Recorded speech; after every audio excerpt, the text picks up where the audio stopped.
आपके भाई राजनीति में थे, अमर सिंह जी, समाजवादी पार्टी के ख्यातनाम नेता जी, और बेटे आपके आईपीएस रहे जी। तो भारत में कहते हैं कि 4 धुरी हैं, खास करके 3 लोकतंत्र के स्तंभ। जुडिशरी, वकालत आपके दादा करते थे, बिजनेस एक बड़ी धुरी है तो वो आपके बाबा और पर बाबा और पिताजी करते हैं, और भाई राजनीति में, बेटा प्रशासन में, हालांकि वो छोड़ के अब मीडिया में आ गए हैं। तो सारा तरह का एक मिक्स अनुभव आपके पास है जीवन का, इसीलिए हमने आज आपको बिठाया है इस पॉडकास्ट में कि एक ऐसी महिला जो 18 वर्ष की उम्र में शादी हो गई आपकी, और वो भी फौज वाला पुट भी है। जी जी जी। तो आप जीवन को देखिए, राजनीति, व्यवसाय, मीडिया, प्रशासन और फौज, 5-6 जो भी टेस्ट हैं, लिटमस जितने भी है, वो सारे आपकी जिंदगी से छूते हुए गुजरे हैं। इसमें बिल्कुल सत्यता है, क्योंकि मैंने समाज के सारी विधाओं को देखा। और एक बेटे आपके बैंकर हैं शायद सिंगापुर में। नहीं, मेरा जो छोटा वाला बेटा है वो बैंकर नहीं है जी। मेरा छोटा बेटा भी है, वो लॉ से है, वो एशिया हेड है। बिल्कुल बिल्कुल बिल्कुल, लिंक लेटेस्ट कॉर्पोरेट लॉयर हैं वो, कॉर्पोरेट लीगल में देखते हैं। बिल्कुल। तो शुरुआत इससे करते हैं कि मेरे जो ग्रैंडफादर, मेरे पर बाबा जो थे, ग्रेट ग्रैंडफादर, उनकी व्यवसाय में अभिरुचि थी।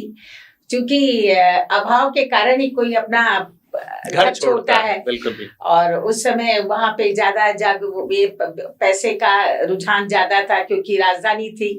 तो मेरे जो पर बाबा थे वो ठाकुर रणजीत सिंह, वो कोलकाता गए। अच्छा, चूंकि बहुत बार ऐसा होता है कि व्यवसाय में बहुत से आगे की पीढ़ी को का अभिरुचि नहीं रहती है। यही कारण है कि जो मेरे बाबा जी थे ठाकुर विश्वनाथ सिंह, उनकी अभिरुचि नहीं रही और वो जो है वकील बन गए।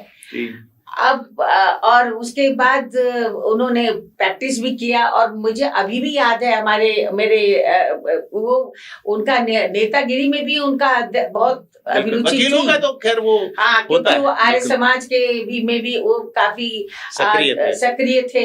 इसके अलावा सभा सोसाइटी भी करते थे। सुना है हमने कि वो चुनाव भी लड़े, हालांकि हार गए। इसके अलावा मुझे अपने बचपन की याद है कि वो हमें उनके कम से कम दर्जनों चिट्ठियां जाती थी, और वो बड़े उसमें नीचे में अपना मृगशाला वगैरह एक जमाने में हुआ करता था, वो उस पर बैठते थे और उनके 2 ठरका था कुल मिला के। और उसके बाद नीचे और उस पर बैठ के पलथी मार के बैठे, उनके आगे में 2 जो है उनके सहयोगी रहते थे, और एक लाल और नीली पेंसिल हुआ करती थी, उससे वो बोलते, उनको डिक्टेशन देते थे।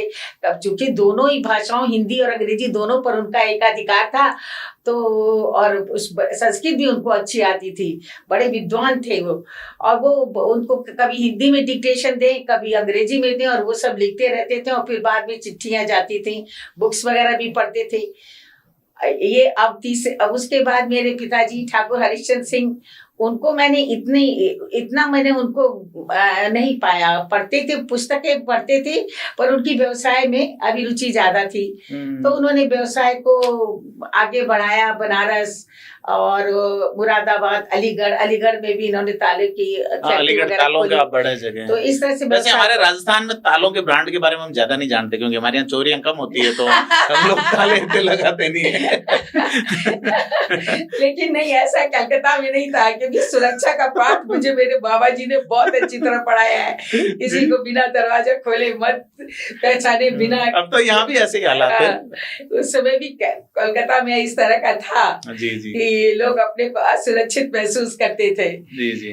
अब आपने कहा तो ठीक है, वो मेरा सगा भाई है ठाकुर अमर सिंह। अमर सिंह जी दुनिया में नहीं रहे जी। आप कितने भाई बहन? मैं सबसे बड़ी हूँ, उसके बाद अमर सिंह है, उसके बाद अरविंद सिंह जी। 3 भाई, 2 भाई हैं। 2 भाई हैं मेरे।